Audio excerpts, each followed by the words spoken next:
Salut, c'est Guillaume. Je vous propose de découvrir un extrait du prochain épisode de Course épique. Course épique, c'est chaque semaine un invité, une course, une histoire hors du commun.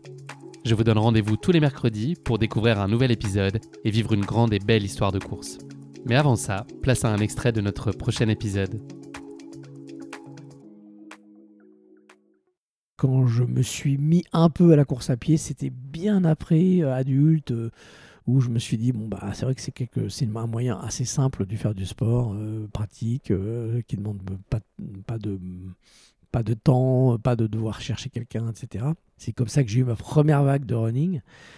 C'était plutôt un choix de raison que de cœur alors, c'est ça? Ouais. Enfin, en tout cas pour des raisons logistiques et pratiques. Clairement, oui. Je me suis jamais dit qu'est-ce que c'est super d'aller courir. Alors là aussi, c'est un petit peu comme le retour de flamme post-marathon. On m'a dit tu verras, tu vas courir et au bout d'un moment, ça va devenir indispensable à ta vie. Tu vas te lever le matin, tu auras des envies. Franchement, jamais. Jamais ça ne m'est arrivé de me dire qu'est-ce que j'ai envie de courir aujourd'hui. Ça me manque. Voilà. Non, au contraire, quand je l'ai fait, ça a toujours été dire il faut que je le fasse. Et une fois que c'était fait, c'était quand même pas mal. Enfin, c'est surtout bien que ce soit fini et que ce soit passé et que j'ai la satisfaction de l'avoir fait. Pour que tu comprennes, voilà, et pour que les gens qui nous écoutent comprennent qu'ils écoutent là un podcast de quelqu'un certainement dont qu'ils n'ont pas l'habitude d'entendre. J'imagine que tu as plein d'invités qui sont des fans, des passionnés de run, de courir, etc. Moi non. J'ai fait le marathon, mais je suis pas vraiment dans un rapport passionnel avec le fait de courir. Tu as participé à ta première course, en tout cas de ce que j'ai pu en voir, en 2017. C'était les 10 km de l'équipe, c'est ça? Mieux informé que moi, parce que j'aurais été incapable de te donner cette information. 1h, 5 minutes et 54 secondes sur ce 10 km. Ouais. C'est pas terrible, mais bon. Attends, finir une course, c'est ce qu'il faut viser, de toute façon. Comment est-ce que tu t'es fait embrigader dans cette course? Est-ce que c'est pas ton initiative? Visiblement, c'est pas forcément toi qui as poussé pour ça. Je t'avoue, je me souviens plus trop. Ça te faisait marrer, en tout cas, l'idée d'aller faire une course? En fait, ce qui s'est passé, c'est que j'habitais à Nogent-sur-Marne et sous mes fenêtres, il y avait le départ d'une course chaque année, qui est peut-être pas dans le palmarès que tu as retrouvé, parce que je crois que j'ai fait mieux que le temps que tu m'as annoncé là sur. Tu as fait mieux après, en tout cas, dans un autre kilomètre, une heure. Ouais, voilà. Et en fait, chaque année, c'était un peu le spectacle. Il y avait vraiment la foule et le départ, la pile devant chez moi, avec le côté un peu kermesse, la musique et tout. Et donc, moi qui courais un peu, je me suis dit, un jour, il faudra que je la fasse, cette course, quoi.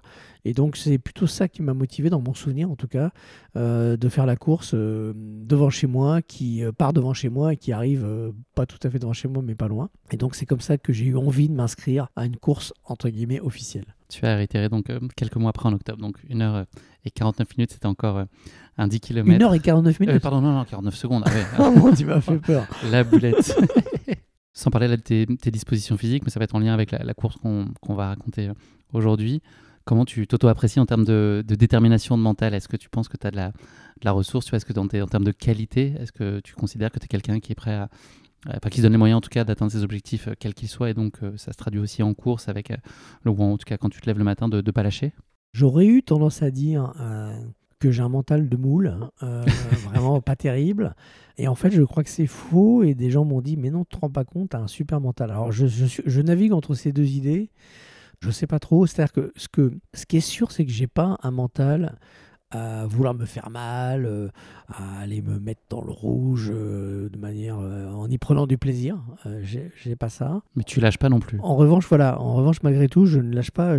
On va parler du marathon, mais à aucun moment je me suis dit pendant le marathon, et Dieu sait qu'il a duré longtemps en ce qui me concerne, que j'allais abandonner. J'étais certain que j'allais arriver au bout. Donc je pense que malgré tout, quand je me donne des objectifs, je me donne les moyens de le faire, et je les tiens, mais dans une sorte de forme de confort.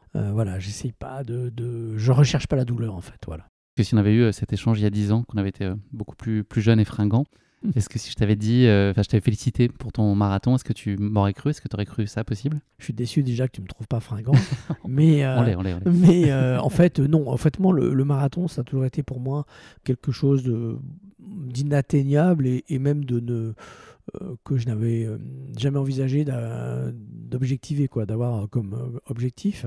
Quelque part, je réponds aussi à la question précédente, c'est que Quand j'ai évoqué le marathon, mes enfants, les plus grands, m'ont dit alors toi, faire un marathon et n'importe quoi, jamais tu y arriveras, tu ne Sympa. pourras pas. Et en plus, t'as pas le mental pour ça, t'as aucun mental. Parce qu'ils voient que je suis plutôt un jouisseur, que j'ai plutôt envie quand on fait du sport.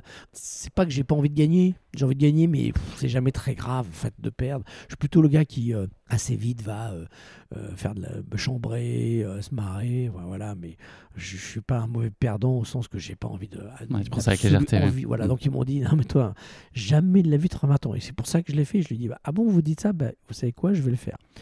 Mais bon, avant que je me lance dans ce truc, parce que le problème c'est que une fois que tu as dit à tes enfants mais oui ok vous me défiez quelque part, je vais le faire. Passer l'effet où tu as fait le mariole, faut s'y mettre. Donc c'est là que commence le plus difficile. Faut Mais il y a délivrer la 10 ans, cam. je t'aurais dit jamais de la vie, je vais me lancer là-dedans, quoi. Non, ça c'est clair. Ce qui est paradoxal parce que j'aurais été mieux armé il y a 10 ans qu'aujourd'hui, quoi.